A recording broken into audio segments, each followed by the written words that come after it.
किया था जी। और इस चैप्टर में जिन चीज़ों को हम स्टडी करना चाह रहे हैं, जिनका इम्पैक्ट देखना चाह रहे हैं, वो हम देख रहे हैं कि social and legal environment of the country का हमारे बिजनेस के ऊपर क्या इम्पैक्ट होगा।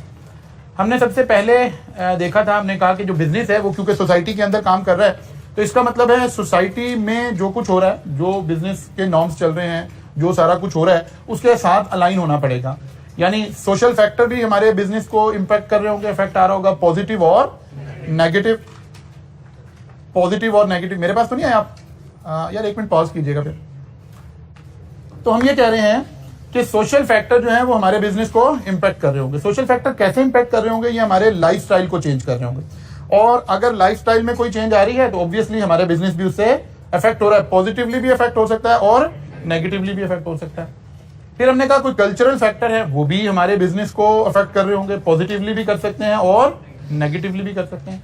फिर हमने कहा डेमोग्राफिक्स जो हैं वो भी, डेमोग्राफिक हमने कैसे सोचा, ये क्या चीजें हैं, पॉपुलेशन से रिलेटेड जितनी बातें हैं वो डेमोग्राफिक कहलाएंगी। मसलन साइज ऑफ द पॉपुलेशन हो गया, डेंसिटी आ गया, एज स्ट्रक्चर आ गया, बर्थ रेट आ गया, डेथ रेट आ गया, ये सारे के सारे, या मेल फीमेल की रेशो आ गई, या यंग एंड ओल्ड की रेशो आ गई, किड्स की रेशो आ गई, ये सारी चीजों को, पॉपुलेशन को इस तरह से स्टडी करने का नाम क्या है? डेमोग्राफिक। फिर हमने कहा जी एटीट्यूड्स एंड लाइफस्टाइल, इसका मीनिंग क्या था और इसका इम्पैक्ट क्या आएगा, क्या फैक्टर इफेक्ट होंगे, कौन से पॉजिटिव फैक्टर आ रहे होंगे और कौन से नेगेटिव आ रहे होंगे। हमने कहा इसके अंदर लाइफस्टाइल का इम्पैक्ट क्रिएट होगा कहां से? एजुकेशन से। अगर एजुकेशन लेवल कंट्री में बढ़ रहा है तो लाइफस्टाइल, एटीट्यूड्स और तरह से डेवलप होंगे, और अगर कम हो रहा है तो फिर ऑब्वियसली किसी और तरह। Globalisation, urbanisation, social media, advancement in technology, advertisement, ये सारी बातें हमने डिस्कस की थी कि इनके क्या इम्पैक्ट हमारे बिजनेसेस पर आ रहे होंगे, पॉजिटिव क्या आ रहे होंगे और नेगेटिव क्या। सोशल वैल्यूज, सोशल वैल्यू में हमने 4 बातों को डिस्कस किया था। क्या जी? परमिसिबल क्या चीजें हैं, प्रोहिबिटेड क्या चीजें हैं, एक्सेप्टेबल क्या चीजें हैं और अनडिजायरेबल क्या चीजें हैं। और हमने कहा कि जो एक आम अच्छा इंसान होगा, माशरे का एक पॉजिटिव इंसान होगा, उसको ये चारों बातें खुद से पता है कि मुझे क्या मेरी बाउंड्रीज हैं, क्या मैंने कहां बैठा हूं तो क्या बात करनी है और क्या बात नहीं करनी है। हम कह रहे थे कि इसका भी हमारे बिजनेसेस के ऊपर इम्पैक्ट पड़ेगा। हमारी जो पॉलिसीज बिजनेस की होंगी, किससे रिलेटेड? कोई बिजनेस की इटसेल्फ कोई पॉलिसी, कोई प्रोडक्ट्स, बिजनेस की प्रोडक्ट्स, हमारी मार्केटिंग पिच और हमारे स्टेक होल्डर, ये हम उन 4 बातों से अलाइन करके ही चल रहे होंगे। जैसे माशरे में, जैसी सोसाइटी में रह रहे होंगे, हमारी प्रोडक्ट्स और हमारी पॉलिसीज उससे अलाइन होंगी। ठीक है ना? हमारी प्रोडक्ट और हमारी पॉलिसीज उससे अलाइन होंगी। हम उन नॉर्म्स को नॉर्मली नहीं छेड़ रहे होंगे। अच्छा जी, फिर मार्केटिंग पिच भी हम उसी तरह से उस कल्चर, उस नॉर्म्स देखेंगे कि क्या इस प्रोडक्ट की मार्केटिंग हो सकती है सोसाइटी में कि नहीं हो सकती, या हो सकती है तो क्या पिच देकर चलेंगे तो फिर हो सकती है, कैसे नहीं हो सकती है। ये सारी बातें हमें डिस्कस करनी पड़ रही होंगी, उन नॉर्म्स के अंदर रहते हुए काम करना होगा। मसलन अगर हमारे यहाँ वजारत बहबूद आबादी को कोई ऐड चलानी हो टीवी पर, तो उसे देखना पड़ेगा कि वो 4 बातों के अंदर रहकर वो इस बात को कैसे पिच करेगा। ठीक है ना? तो इम्पैक्ट क्रिएट होगा सारी बातों का। इसी तरह से बहुत सारी ऐसी पर्सनल चीजें हैं जो हम माशरे में बिल्कुल ओपनली उनकी एडवर्टीजमेंट नहीं कर सकेंगे, हमें करनी भी पड़ रही होगी, तो हमें अपनी नॉर्म्स, पिच उसके मुताबिक एडजस्ट करनी पड़ रही होगी, हमें अपनी पॉलिसीज उसके मुताबिक रखनी पड़ रही होंगी। फिर आ गया था जी डेमोग्राफिक, यहां से हमने आगे चलना था। डेमोग्राफिक हमने कहा कि किसको कह रहे हैं? Study of population. तो सबसे पहले हम इसमें से निकाल सकते हैं एज ग्रुप, स्टडी ऑफ। वैसे तो बहुत सारी चीजें, हर वो डाटा जो हम नादरा की वेबसाइट ओपन करके पॉपुलेशन से रिलेटेड कोई चीज एक्सट्रैक्ट करें तो वो डेमोग्राफिक कहला रही होगी। ठीक है ना? मसलन हमारे मुल्क में जी मेल अफराद कितने हैं, फीमेल कितनी है, 18 साल से बड़े कितने हैं, 18 साल से छोटे कितने हैं, शहरों में कितने लोग रहते हैं, देहातों में कितने लोग रहते हैं, पर फैमिली कितने, एवरेज पर फैमिली कितने लोग रहते हैं, कितने लोग हैं जिनके पास अपना घर है, कितने लोग हैं जिनके पास अपना घर नहीं है, कितने लोग हैं जो गाड़ी ओन करते हैं, कितने लोग हैं जो गाड़ी ओन नहीं करते हैं, कितने लोग हैं जो मैट्रिक पास हैं, कितने लोग हैं जो ग्रेजुएट हैं, कितने लोग हैं जो डॉक्टर। ये सब जब हम स्टडी कर रहे होंगे तो हम क्या कह रहे हैं? डेमोग्राफिक से। लेकिन जर्नली मोटी मोटी बातें हम क्या निकाल रहे होते हैं अपने बिजनेस से रिलेटेड? सबसे पहले तो एज ग्रुप देख रहे होते हैं। एज ग्रुप क्यों देख रहे होते हैं? क्योंकि नीड, नेचर ऑफ नीड और प्रेफरेंसेस डिफरेंट हैं। ठीक है ना? 18 साल से कम उम्र के बच्चों की नीड्स कुछ और होंगी, 40 ईयर से लोगों के ऊपर वालों की कुछ और होंगी, प्रेफरेंसेस कुछ और होंगी। ठीक है ना? तो ऐसे हम देख सकेंगे। या हमें देखना है कि एक कंपनी है जो कि किड्स के गारमेंट्स का या किड्स रिलेटेड कोई बिजनेस करना चाह रही है, तो वो फौरन किस में इंटरेस्टेड होगी? बच्चों में। और अब डेमोग्राफिक से क्या चीज उससे पता चलेगा कि मेरे लिए फेवरेबल है क्या अनफेवरेबल है? पॉपुलेशन या बर्थ रेट पॉपुलेशन। अगर बिल्कुल इन्फेंट रिलेटेड चीजें तो फिर तो बर्थ रेट उसके लिए बड़ी अहम बात होगी कि यार बर्थ रेट इस कंट्री का क्या है, ठीक है। और अगर वो थोड़े से बड़े हैं तो फिर पॉपुलेशन का साइज देख रहे होंगे।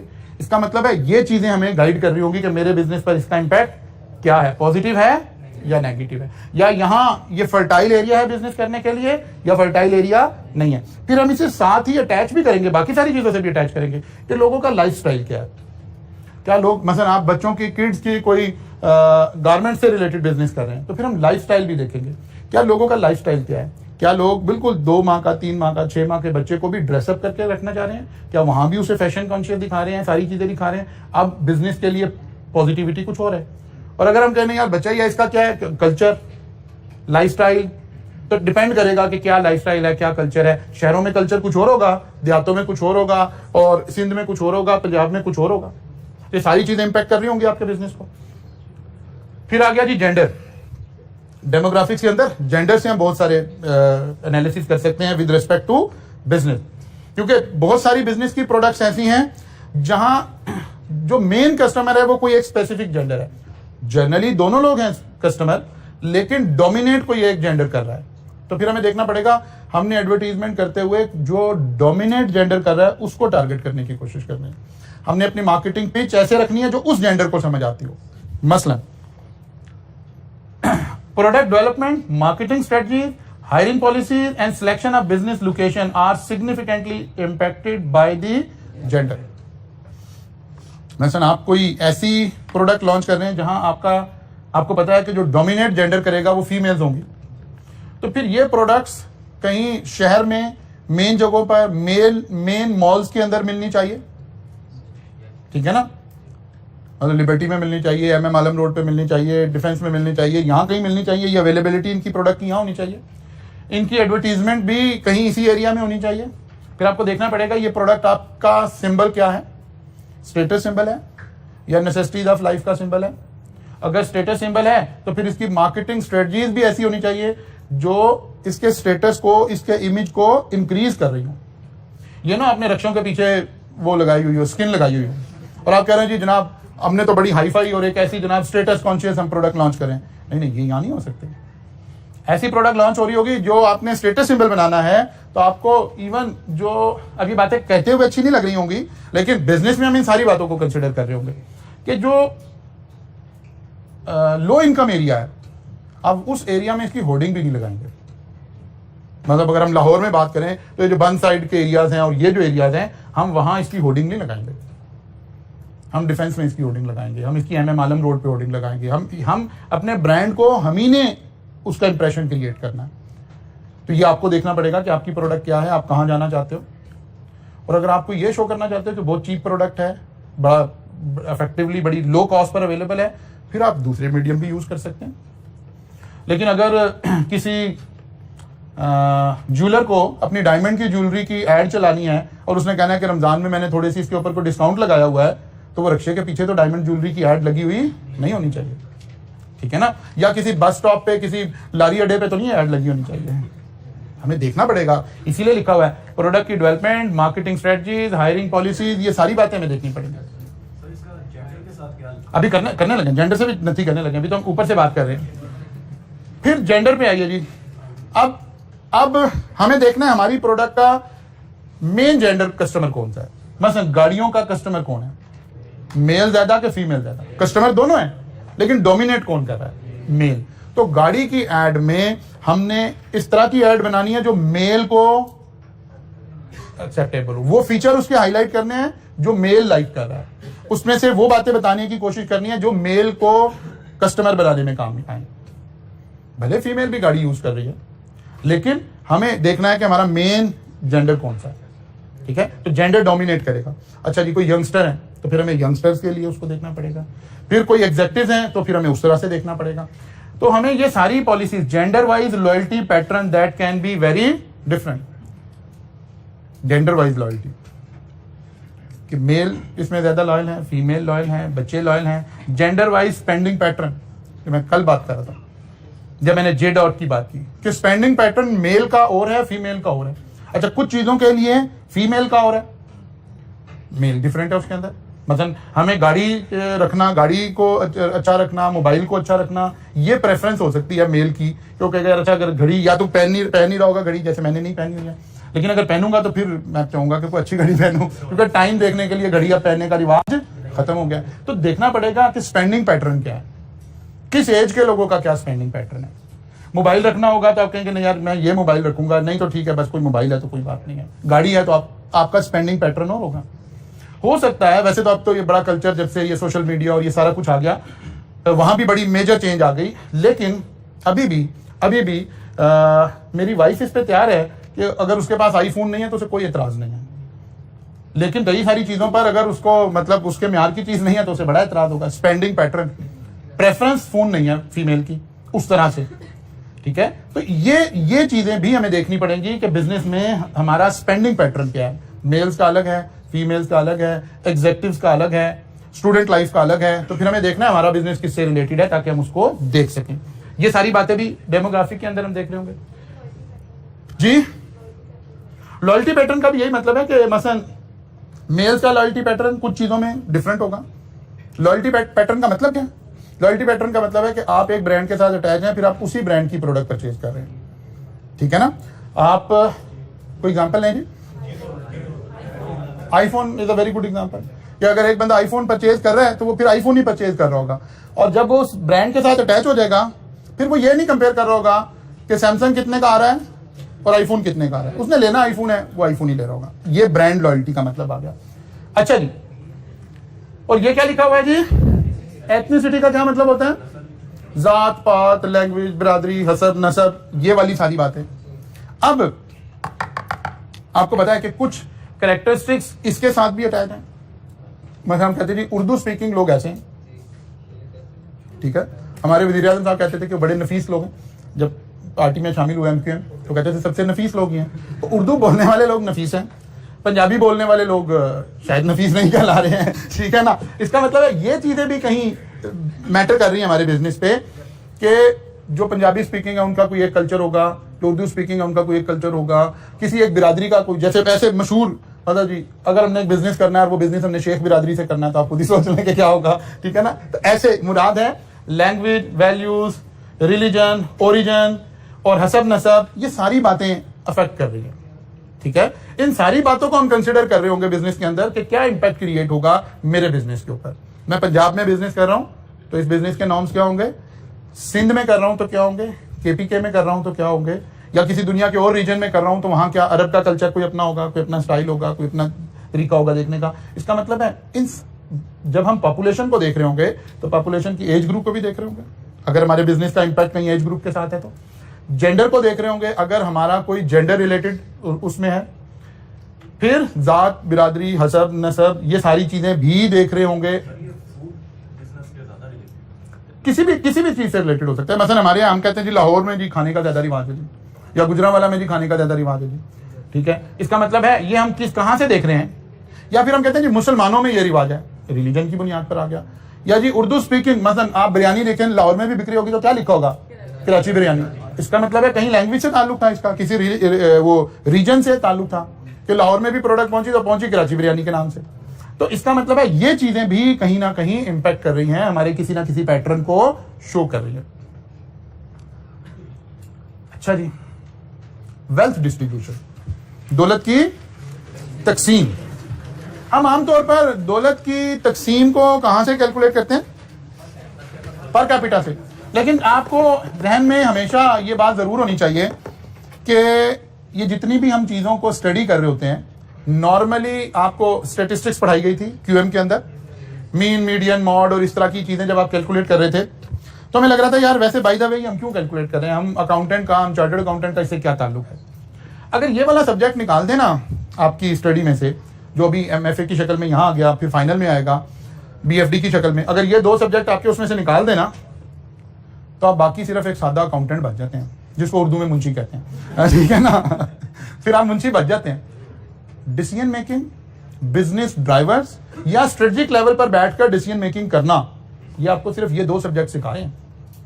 बाकी सब्जेक्ट तो आपको हुए हुए काम को डॉक्यूमेंट करना सिखा रहे हैं। ट्रांजैक्शन हो गई है, उसको रिकॉर्ड कैसे करना है ये बताया जा रहा है सारा। बिजनेस के ड्राइवर के तौर पर स्ट्रेटेजिक लेवल पे बैठ के, टॉप मैनेजमेंट में बैठ के अगर आपने डिसीजन मेकिंग करनी है तो वो सिर्फ ये वाले सब्जेक्ट हैं जो आपको इस तरफ लेकर जा रहे हैं। अब जब तक हमें जो बेसिक स्ट्रक्चर है चीजों का वो समझ नहीं आएगा, तो जब तक हमें, यानी जो लिमिटेशन है ना हमारी एवरेजेस की, मीन की लिमिटेशन है, मीडियन की लिमिटेशन है, मॉड की लिमिटेशन है। मतलब हमने कहा कि पर कैपिटा इनकम क्या है। आप ऐसे सोचिए, अब हम बाद दफा अगर स्टैटिस्टिक्स अवेलेबल हो, मैंने एक बिजनेस शुरू करना है, किसी एक शहर में बिजनेस शुरू करना है, मैंने कहा इस शहर की पर कैपिटा इनकम क्या है, पता चला, या इस इलाके की पर कैपिटा इनकम क्या है, तो पता चला यार नहीं ये तो कोई बड़ी अच्छी इनकम नहीं है। मैंने एक स्कूल खोलना है, अब जिस इलाके में खोलना है अगर मेरे पास डाटा अवेलेबल है तो मुझे देखना चाहिए कि उस इलाके में पर कैपिटा इनकम क्या है लोगों की, ताकि मुझे पता चल सके कि मैं क्या फी चार्ज कर सकूंगा। अगर लोग अफोर्ड ही नहीं करते वहां पर तो फिर मुझे उस लेवल का स्कूल वहां खोलने की जरूरत भी नहीं है। लेकिन जनरली जब हम पर कैपिटा इनकम कैलकुलेट करते हैं, मसलन ये एक छोटा सा एक हमारा कोई शहर है, कोई एक ब्लॉक है, कोई एक जगह है जिसमें ज्यादातर लोग पुअर पॉपुलेशन रहती है, ठीक है, ये कोई एक जगह है जिसमें ज्यादा लोग पुअर हैं, यहाँ कोई 500 फैमिलीज रहती हैं जो सारे के सारे पुअर उससे।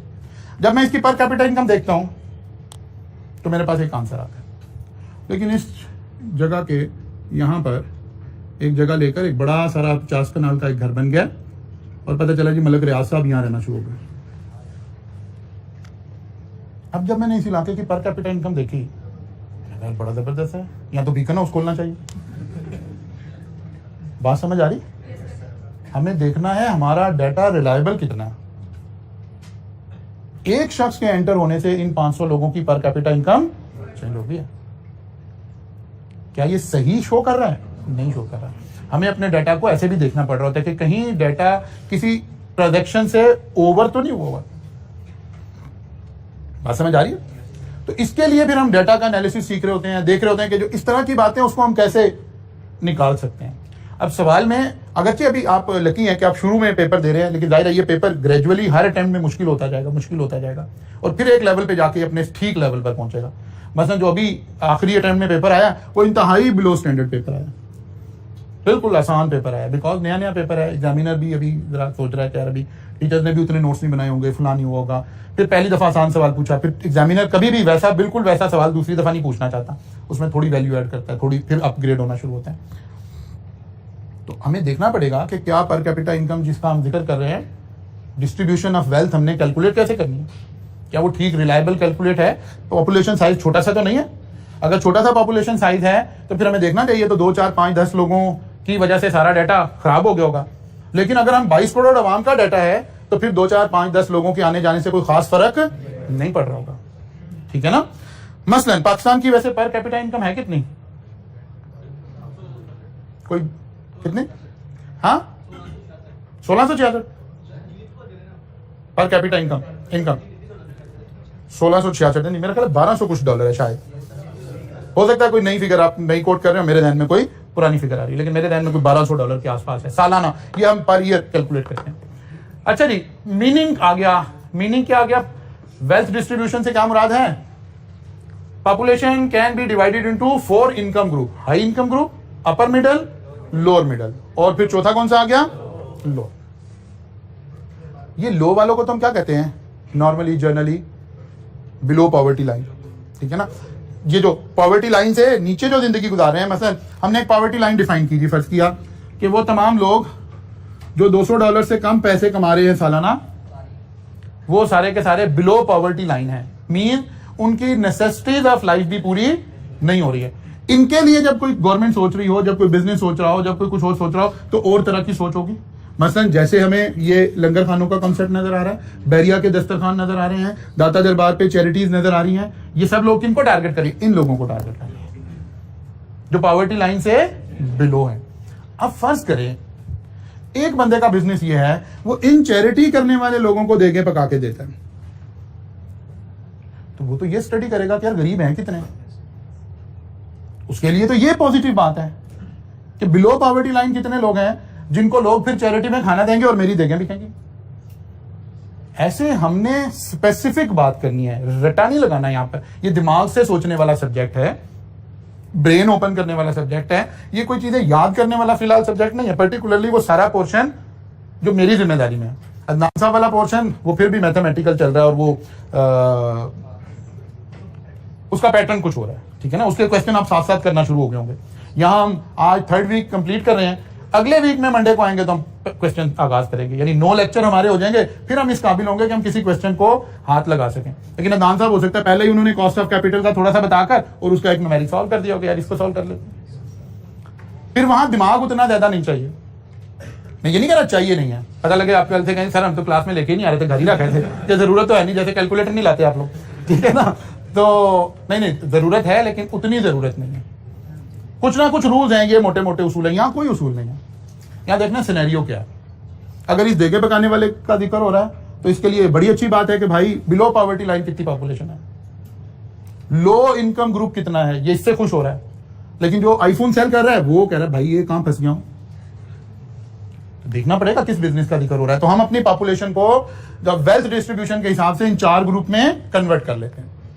फिर इसके इफेक्ट क्या आते हैं जनाब, किन चीजों पर ज्यादा इफेक्ट आ रहे होंगे। सबसे ज्यादा पॉपुलेशन के ये ग्रुप का ताल्लुक है आप कौन सी प्रोडक्ट सेल कर रहे हैं। लग्जरी प्रोडक्ट सेल कर रहे हैं तो इसका मतलब है फिर आप देखना चाह रहे होंगे कि ये वाले कम से कम ये 2 लोग की पॉपुलेशन में कितनी मिक्सिंग है, ये लोग कितने हैं। फिर कंज्यूमर प्रोडक्ट्स हम किसको कहते हैं, एक लफ्ज इस्तेमाल होता है कंज्यूमर प्रोडक्ट। जो आम प्रोडक्ट जो ग्रोसरी स्टोर पे आपकी पड़ी है ना, आप ऐसे ध्यान बनाइए, जो ग्रोसरी आइटम पड़ी है ना, इनको हम कंज्यूमर प्रोडक्ट कहते हैं, ठीक है। दाल, चीनी, पत्ती, पेप्सी, फलां, ये सारी चीजें क्या हैं, ये कंज्यूमर प्रोडक्ट्स हैं जो रेडीली अवेलेबल हैं आपके घर के इमीडिएटली किसी भी करीबी स्टोर पे जाएंगे तो जो प्रोडक्ट वहां पड़ी हैं ये सारी क्या हैं, कंज्यूमर प्रोडक्ट है। मैं रॉ शक्ल में आपको ये लोग क्या देख रहे होंगे, जनरली कंज्यूमर प्रोडक्ट तो सिवाय इन लोगों के, बल्कि ये भी कंज्यूम तो करें, लेकिन चलें आप इन लोगों को छोड़कर बाकी सारे ही कस्टमर हैं इसके। इसका मतलब है ये तो पॉपुलेशन के साइज से ही सिर्फ खुश हो रहे होंगे कंज्यूमर प्रोडक्ट्स वाले लोग तो। फिर सेल्स आइटम, सेल्स आइटम का क्या मतलब हो गया, वो चीजें जो आप सेल करके ये इंप्रेशन देकर सेल कर रहे हैं कि रमजान है जी अब सस्ती मिल रही है। अब एक क्लास निकाल दें सिर्फ जहन से, एक अपने उसमें से इंसानी बिहेवियर में से ना, जिसको हम रियल अपर क्लास कहते हैं ना, एक वो क्लास है, एक उसकी फिलॉसफी है। उसके साथ अगर आप बिजनेस कर रहे हैं ना तो फिर आपकी बिजनेस पॉलिसीज बिल्कुल डिफरेंट होने जा रही हैं। उस क्लास की क्या पॉलिसी है कि जो चीज वो अफोर्ड करते हैं वो खुश कब हो रहे हैं, जब कोई और दूसरा उसे खरीद ना सकता हो, वो दूसरे की अप्रोच में ना हो, यानी चीज महंगी हो, स्टेटस सिंबल हो और आम आदमी की अप्रोच में ना हो। एक फिलॉसफी ये है। तो कुछ लोगों को का बिजनेस इसी फिलॉसफी से अटैच है, ठीक है ना। जिम खाना is a very good example कि वो लोग पीसी नहीं जाना चाहते, वो जिम खाना जाना चाहते हैं। वाई? वो कहते जिम खाना में हर आदमी नहीं जा सकता। मैंने तो अभी नया नया क्वालिफाई किया था तो मेरे क्लाइंट थे, मेरे साथ तो ये बाकायदा खुद हुआ मेरे साथ। तो एक क्लाइंट ने मीटिंग करनी थी, तो मेरा उस वक्त ऑफिस होता था उधर पटियाला ग्राउंड में, क्योंकि आई कैप ऑफिस उधर होता था तो उधर लोग कंसंट्रेट कर रहे होते। तो मैं वहां क्योंकि बैठा हुआ था, मैं कहा यार शाम को डिनर करना है तो कुछ आपसे गपशप लगानी है। मैंने कहा ठीक है आप शाम में पीसी आ जाएं। तो कहते यार वो भी कोई जगह बैठने की। अच्छा मैंने भी बिल्कुल रिसेंटली क्वालिफाई किया था, साल 6 महीने हुए थे। यार कमाल है, ये क्या कह रहा है। मैंने कोई मतलब ढाबे का तो ऑर्डर से बताया नहीं था, तो फ्रैंक था मेरे से। खैर मैंने कहा जी आप बताइए फिर कहाँ बैठना है। कहते रहते कोई जिम खाने आ जाओ शाम। मैं कहा ठीक है जिम खाने चले गए। खैर हमने उसने कोई टैक्स का अपना केस डिस्कस करना था, कर लिया, सारा कुछ हो गया। लेकिन मुझे अभी वो बात डाइजेस्ट नहीं हुई थी। मैंने आखिर में उसे कहा, मैं यार आपने कहा कि जिम वो पीसी को बैठने की जगह है, क्या मतलब वो। कहते यार जिस उस वक्त अभी ये कोई 10-15 साल पहले की बात हो रही है, तो मेरा ख्याल है बूफे का रेट होगा उस वक्त पीसी में, डिनर के बूफे का कोई 700-800 रुपया रेट होगा। वो कहता है जिसकी जेब में 1000 रुपया वो पीसी पहुंच जाएगा, यहाँ कोई आ तो नहीं सकता ना। अब ये पूरी फिलॉसफी है कि चीज वो जो दूसरा ना खरीद सकता हो, वो इसी में प्राउड फील कर रहे हैं। अब अगर आप इन चीजों की सेल लगाएंगे ना, तो जो आपका ओरिजिनल लॉयल कस्टमर था वो तो छोड़ देगा आपकी प्रोडक्ट यूज करना। वो तो प्रोडक्ट यूज इसलिए कर रहा था कि ये स्टेटस सिंबल थे। और मसलन जिम खाना आज अनाउंस कर दे कि जनाब सबके लिए अवेलेबल होगी है मेंबरशिप, 2 लाख रुपए की मेंबरशिप है, जिसने लेनी है कल आ जाए। तो जो ओरिजिनल मेंबर होंगे ना जिम खाना के, वो कहेंगे दफा हमारा कोई नया क्लब बनाते हैं जहां हम चंद लोग बैठे हो, ये क्या सारी पब्लिक आके बैठ गई। हाँ, अप्रोच में आने की वजह से एक नए कस्टमर क्रिएट हो जाएंगे, लेकिन जो आपका ओरिजिनल पुराना कस्टमर था जिसे आपने अभी तक पिच किया हुआ था, वो अब आपका कस्टमर नहीं रहेगा, वो तो आपको छोड़ जाएगा। तो हमें देखना पड़ रहा होता है कि हम बिजनेस में कौन सी चीज का बिजनेस कर रहे हैं। आपकी टारगेट ऑडियंस कस्टमर कौन है। मतलब एक बिजनेस ये भी है ना कि एक शख्स, एक मुल्क का एक बादशाह 2 घड़ियां बनवाता है और कंपनी को कहता है कि बस 2 बनेगी और कोई नहीं बनेगी, फिर 1 घड़ी वो खान साहब को गिफ्ट कर देता है, ठीक है ना। 1 घड़ी वो खान साहब को गिफ्ट कर देता है कि यार जो मैं घड़ी पहना करूंगा वो तुम पहना। पता चलता है 15 दिन बाद वो घड़ी मार्केट में बिकने आ गया है। अब क्योंकि वो इतनी यूनिक है कि वो कंपनी फौरन उस बादशाह को फोन करती है कि भाई वो घड़ी मार्केट में आ गई है। अच्छा यार कोई बात नहीं ठीक है ना। तो डिपेंड करेगा ना आप कौन सा बिजनेस कर रहे हैं, किस तरह का बिजनेस करें। इसी तरह आपने देखा होगा कई चीजों के साथ लिखा होता है लिमिटेड एडिशन। क्या मतलब है इस बात का कि ये हमने बल्क में नहीं बनाई, चंद लोगों के लिए बनाई है। बहुत सारी कंपनीज ऐसी प्रोडक्ट बनाती हैं जिसके ऊपर वो एक लिमिटेड एडिशन बना देती हैं और फिर उसको मार्केट ही ऐसे करते हैं कि जी बस ये 100 हमने आइटम बनाई है, बस पूरी दुनिया में 100 बिकेगी। अब ये वाले 100 कस्टमर ये और क्लास है, और अगर बाद में कंपनी कहे 100 नहीं 1000 भी कहेंगे तो कहेंगे यार ये क्या बात है, ये तो इन्होंने मासा जाती की। अब ये वाला बिजनेस भी है। अब देखना है हम कौन सी प्रोडक्ट, लग्जरी आइटम का बिजनेस कर रहे हैं, कंज्यूमर प्रोडक्ट का बिजनेस कर रहे हैं, या सेल आइटम का बिजनेस कर रहे हैं। फिर इसके पॉजिटिव नेगेटिव डेफिनेटली बिजनेस के ऊपर देख रहे हैं। एजुकेशन, एजुकेशन से मुराद हमारी क्या है? The quality and quantum of educated population in a society directly impact the organisational and operational strategies of business. वो कहता है कोई बिजनेस इस बात को भी देख के चल रहा होगा कि जो जिस पॉपुलेशन में मैंने जाके काम करना है वहां पढ़े लिखे लोग कितने हैं, ठीक है ना। या कोई बिजनेस ऐसा हो सकता है जो ये देख रहा हो कि मैंने जो बिजनेस करना है यहाँ अनपढ़ लोग कितने हैं। डिपेंड करता है ना उसका बिजनेस किससे रिलेटेड है। अच्छा जी, फैक्टर्स क्या हैं जी, और हमने उनको देखना कैसे है। सबसे पहले तो बिजनेस को एक चीज देखने को मिलेगी, अगर लोग पढ़े लिखे हैं, और फिर देखेगा वो तालीम कैसी है, किस तरह के लोग हैं, तो अंदाजा होगा कि यार अच्छा मैंने ये वाला बिजनेस करना है, मुझे इसके लिए सारे पढ़े लिखे लोग चाहिए। लेकिन पता चले जिस मुल्क में मैं ये बिजनेस शुरू करने जा रहा हूँ वहां तो पॉपुलेशन पढ़ी लिखी नहीं है, तो सबसे पहले मुझे प्रॉब्लम आएगी कि मुझे एचआर कहां से मिलेगा, मुझे ह्यूमन रिसोर्स कहां से मिलेगा। अगर पॉपुलेशन पढ़ी लिखी होगी, ग्रूम्ड होगी, और पता हो कि यार यहाँ की यूनिवर्सिटी से जो बच्चे निकल कर आ रहे होंगे वो खाली किताबें नहीं पढ़ के आ रहे होंगे, बल्कि उनका दिमाग भी थोड़ा बहुत काम करता होगा, चलता होगा, तो फिर सबसे पहला कॉन्फिडेंस मुझे आएगा कि अच्छा मुझे अच्छा एचआर तो मिल जाएगा। बात समझ आ रही? मुझे रीजनेबल ह्यूमन रिसोर्स मिल जाएगा जिससे मैं काम करवा सकूंगा।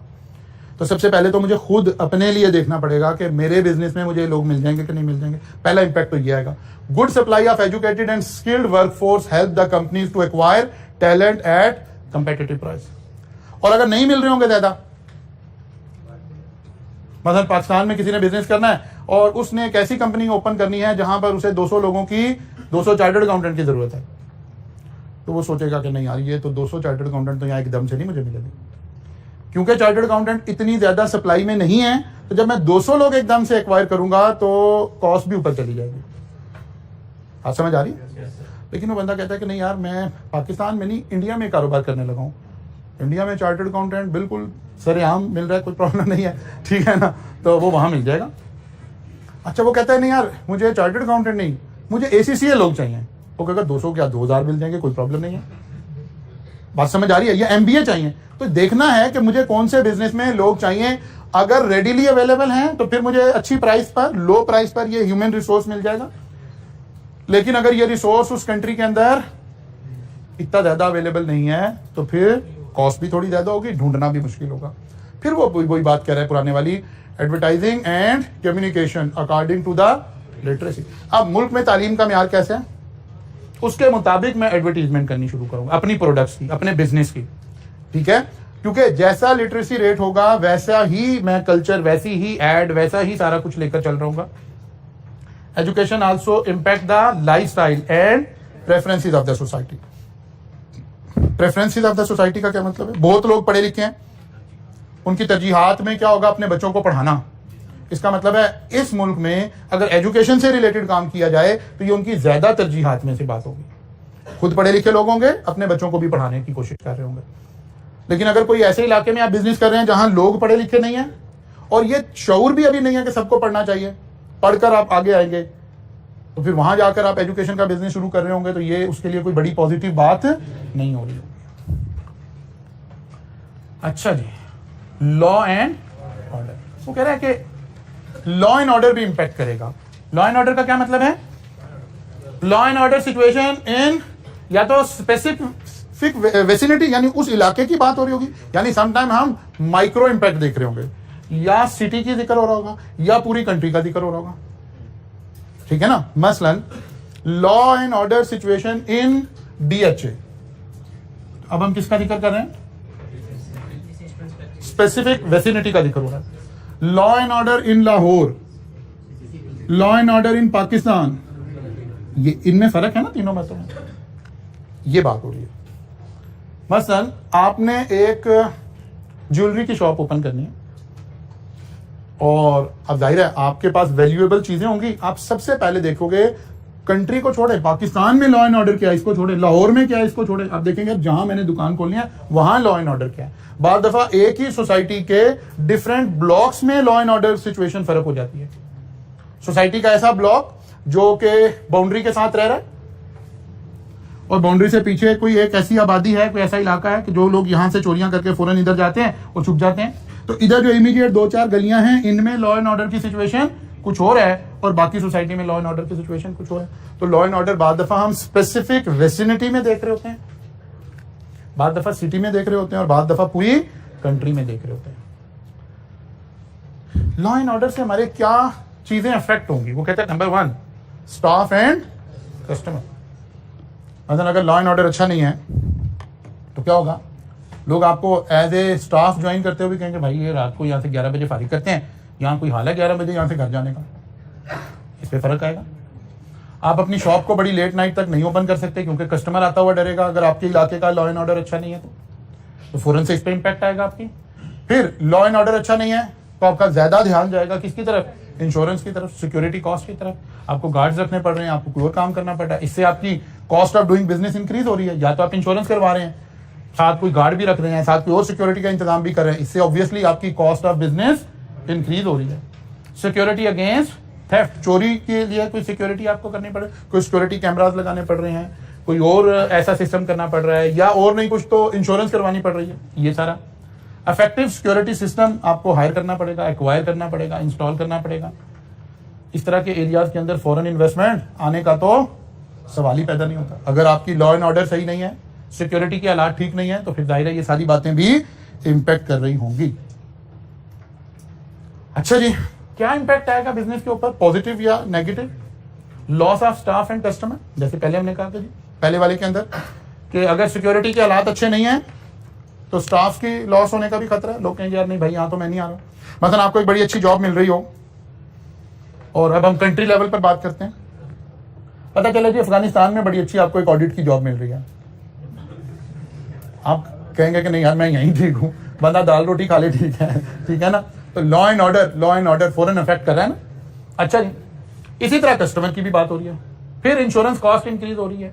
फिर loss of profit due to stolen item, अगर आपकी बिजनेस में से चोरी हो रही है, चकारी हो रही है, अक्सर लाहौर में वारदातें हम सुनते हैं कि जी काउंटर पर आए और सारा कैश स्नैच करके चले गए। तो अगर ये हो रहा है तो ऑब्वियसली आपका बिजनेस कॉस्ट वहां से भी इंपैक्ट हो रही है। Business spend money on installing effective security, आपने कोई सिक्योरिटी कैमरास लगाए हुए हैं, बाकी सारा काम किया हुआ है, जाहिर है कि कॉस्ट के बगैर नहीं सारा काम हो रहा। बिजनेस में आप जो भी काम कर रहे हैं उसके अंदर कोई ना कोई कॉस्ट आ रही है। फॉरेन इन्वेस्टमेंट डिस्करेज हो रही है, टूरिज्म डिस्करेज हो रहा है, ये सारी चीजें क्या हो रही है? नेगेटिव इंपैक्ट आ रहा है ना। मतलब अगर लॉ एंड ऑर्डर सिचुएशन अच्छी नहीं है तो और हम टूरिज्म का बिजनेस करने जा रहे हैं तो हमें फौरन पता चलेगा कि यार ये काम सही नहीं है। और अगर ये कहा जाए कि प्रीवियसली लॉ एंड ऑर्डर की सिचुएशन ठीक नहीं थी लेकिन अब बड़ी इफेक्टिवली लॉ एंड ऑर्डर की सिचुएशन इंप्रूव हो गई है और आप किसी टूरिज्म कंपनी की बात कर रहे हैं तो फिर तो पॉजिटिव इंपैक्ट आ गया। ठीक है ना। तो ये सारी बातें हमें देखनी पड़ेंगी। लॉ एंड ऑर्डर के अंदर आपकी ये जर्नली चोरी चकारी भी आ गई है और वो बम ब्लास्ट और इस तरह के इवेंट्स भी आ गए। आपने देखा जब लॉ एंड ऑर्डर हमारी कंट्री का खराब था तो पाबंदी लगी हुई थी गवर्नमेंट की तरफ से ही कि जनाब कोई आप मेला नहीं कर सकते, कोई इस तरह का काम नहीं कर सकते, गैदरिंग नहीं कर सकते। बिकॉज लॉ एंड ऑर्डर ठीक नहीं है। लॉ एंड ऑर्डर ठीक होगा तो ये एक्टिविटीज शुरू होंगी। आप कोई भी छोटी सी एक्टिविटी करते हैं तो उसके साथ ही इकोनॉमिक एक्टिविटी जनरेट होना शुरू हो जाती है। और कुछ नहीं, आप 11 बच्चे इधर से सिलेक्ट कर लें, 11 बच्चे इधर से सिलेक्ट कर लें और बाहर कहीं जाके क्रिकेट खेलना शुरू कर दें, तो इकोनॉमिक एक्टिविटी जनरेट हो जाएगी। थोड़ी देर में वहीं कोई सिटा बेचने वाला आ जाएगा, कोई गोलगप्पे बेचने वाला आ जाएगा। माइक्रो लेवल पर ये भी इकोनॉमिक एक्टिविटी हो रही है। एक बॉल बिकेगी, एक बैट बिकेगा, बस इसी को मैक्रो लेवल पर लेकर चले जाएं तो जैसे ही हालात बेहतर होंगे, जैसे ही चीजें नॉर्मलाइज होंगी तो बिजनेस एक्टिविटीज होना शुरू हो जाती जी। नहीं, गवर्नमेंट के रूल्स एंड रेगुलेशन अलग है। लॉ एंड ऑर्डर का मतलब होता है हालात, ठीक है ना। सिक्योरिटी, चोरी चकारी, बम ब्लास्ट, इसको कहते हैं लॉ एंड ऑर्डर। अच्छा जी, इसके बाद आ गया जनाब लीगल एनवायरमेंट अफेक्टिंग बिजनेस। अब वो जो बात आप कह रहे वो यहां आ जाकर आएगा। इसको मैं पहले यहां से, लॉ अफेक्टिंग बिजनेस, बिजनेस के ऊपर कौन से लॉज हैं, कौन से कवानीन हैं जो अफेक्ट कर रहे हैं, यानी बिजनेस रिलेटेड कवानीन मुल्क में हैं क्या। जैसे कंपनीज एक्ट 2017, आप कैप 7 के अंदर पढ़ भी रहे होंगे इसको आजकल, या पढ़ लिया होगा। ये कुछ रेगुलेशंस हैं, कुछ लॉज हैं। अगर ये लॉ किसी कंट्री में ज्यादा इफेक्टिव हैं तो इसका मतलब है ये अच्छी बात है कंपनीज के लिए। रेगुलेटर मौजूद है, वो रेगुलेट कर रहा है, सारी चीजों को कर रहा है। तो एक लॉ आपने कंपनीज एक्ट के तौर पर देखा, दूसरा पार्टनरशिप एक्ट के तौर पर देखा, तीसरा एम्प्लॉयमेंट के लॉज हैं। अब ये सारे लॉज हमारे बिजनेस को बाद दफा पॉजिटिवली और बाद दफा नेगेटिवली इफेक्ट कर रहे हैं। मसलन नेगेटिवली से क्या मुराद है, मतलब क्या कंपनीज एक्ट नेगेटिवली भी बिजनेस पे कहीं इंपैक्ट डालेगा? बिल्कुल डालेगा। असल में हम बिजनेस की नेगेटिविटी से क्या मुराद है, जहां बिजनेस में हमारी कोई कॉस्ट इंक्रीज हो रही हो, जहां बिजनेस में हमारे ऊपर कोई रिक्वायरमेंट आ रही हो कि आप ये करेंगे, ये करेंगे, ये करेंगे, ये करेंगे, फॉर्मेलिटीज आ रही है, कोई रेगुलेटर की रिक्वायरमेंट है जी, कंपनीज ने ऑडिट चार्टर्ड अकाउंटेंट से करवाना है, तो वो इसको नेगेटिव ले रहा होगा, यार ये तो मेरी कॉस्ट बढ़ जाएगी। कंपनीज ने ये डिस्क्लोजर देना है, ये फॉर्म जमा कराने हैं, ये वो कहता है अच्छा इसका मतलब 2 बंदे तो इस काम के लिए रखने पड़ेंगे कि सारी दिन ये काम करेंगे, क्योंकि जो रेगुलेटर की रिक्वायरमेंट होती है उसे हम अपने बिजनेस की रिक्वायरमेंट ट्रीट नहीं कर रहे होते। ये तो कहते हैं ये तो हुकूमत ने हमें फंसाया हुआ, काम करने नहीं देती है, सारा दिन बैठ के ये काम करते रहे। पार्टनरशिप एक्ट, इसका पॉजिटिव नेगेटिव इंपैक्ट क्या है कि क्या पार्टनरशिप से रिलेटेड लॉ रिफाइंड अच्छा मौजूद है, तो ये पॉजिटिव बात है। क्या अगर पार्टनरशिप से रिलेटेड कोई केस अदालत में जाता है तो जल्दी से फैसला हो जाता है, ये पॉजिटिव बात है। और अगर नहीं होता तो ये नेगेटिव बात है। फिर उसी तरह से एम्प्लॉयमेंट से रिलेटेड तो बहुत सारे लॉज आ सकते हैं। मसलन सबसे पहले लिखा हुआ है मिनिमम वेज 25,000 होगी जी मिनिमम वेज। बिजनेसमैन को तो बैठे बैठे बेचारे की कॉस्ट इंक्रीज होगी, वो तो इसे पॉजिटिव नहीं लेगा, ठीक है ना, वो तो इसे पॉजिटिव नहीं ले। फिर वो दोबारा देखेगा कि अच्छा यार 25,000 होगी है, लॉ कितना मोल्ड होता है, कहता कोई छापा मारता है, कोई चेक करता है, कहता किसने चेक करना है, तो कुमती नारा है उन्होंने लगा दिया, तो कहेगा अच्छा तेरा भी, ओके नहीं यार रेगुलेटर चेक करता है आकर, वो भी देखेगा, कहता चेक करता है अगर हम लोगों को सैलरी 20,000 दे रहे हैं और साइन 25,000 पे करवा लें फिर कोई मसला है, कहता कोई मसला नहीं है, कहता अच्छा फिर भी हम इफेक्ट नहीं हुआ, कहता नहीं गवर्नमेंट ने एक बात ये भी कही है कि क्रॉस चेक से पे करनी है, रेगुलेटर चेक भी करेगा और इसमें वायलेशन भी। अब वो कह रहा हो यार ये तो बैठे बैठे 20 से 25,000 हमारी सैलरी हो गई, अब इंपैक्ट आना शुरू हुआ। तो जैसे नेचुरली हम सारी चीजें सोच रहे हैं ऐसे ही बिजनेसमैन सोच रहे हैं। इसका मतलब है मुल्क का लॉ ऑर्डर सब कुछ ये सारी। फिर वर्किंग कंडीशन, क्या लॉ कोई वर्किंग कंडीशन हमें तो नहीं दे रहा, अगर एक्सरसाइज करवा रहा है कि जनाब ये वर्किंग कंडीशन होनी चाहिए तो इससे भी मेरी कॉस्ट इंक्रीज हो रही होगी। अच्छा जी, फिर अनफेयर डिसमिसल, क्या मतलब, कोई कानून है कि जनाब आपने एम्प्लॉय को फारिग करना हो तो 1 महीने का नोटिस देना है, 2 महीने का नोटिस देना है, या कोई कानून नहीं, आपसे कल से नहीं आना। तब ये दोनों बातें पॉजिटिव नेगेटिव बिजनेस ने अपने एंगल से देखनी है, मैंने अपने एंगल से देखनी है कि मुझे इसका बेनिफिट होगा या लॉस होगा। रिडेंडेंसी का क्या मतलब होता है, किसी को फारिग किया है तो उसको रिडेंडेंसी अलाउंस देना पड़ेगा। क्या अचानक किसी की जॉब आप कह रहे हैं यार कोविड आ गया है तो आपने देखा कि लोगों ने कहा जी आप कल से ना आए, क्या रिडेंडेंसी पे की या कोई लॉ था कि नहीं था, ये बिजनेस ने अपने एंगल से देखना है। क्या कोई जॉब में डिस्क्रिमिनेशन क्रिएट कर सकते हैं या नहीं कर सकते हैं, ठीक है ना। डिस्क्रिमिनेशन का क्या मतलब है, किस बुनियाद पे, किसी भी बुनियाद पे, जेंडर की बुनियाद पे, किसी लैंग्वेज की बुनियाद पे, रंग नस्ल जात पात बिरादरी की बुनियाद पे कोई डिस्क्रिमिनेशन तो नहीं क्रिएट की जा सकती, ठीक है ना। मसलन ये कहा जाए जी आपने जॉब के लिए अप्लाई किया और लिखा हुआ है only mail can apply, discrimination. Only female can apply, discrimination. ठीक है ना। तो डिस्क्रिमिनेशन क्रिएट हो सकती है कि नहीं हो सकती है, ये बात भी हम देखेंगे। फिर जेंडर इक्वालिटी मौजूद है कि नहीं है, क्या सभी लोगों को एक जैसे मौके अवेलेबल हैं या कोई जेंडर इनइक्वालिटी भी मौजूद है। ये सारी बातें और बहुत सारी दूसरी बातें मिलकर हमारे बिजनेस को अफेक्ट कर रही हैं। हम कोशिश करेंगे कि कल शायद हम पहला क्वेश्चन को भी टेकअप करें, अगली वीक की बजाय कल यहां तक पहुंचने की कोशिश करेंगे। कल मुलाकात होगी इंशाल्लाह, यहां से आगे चलें।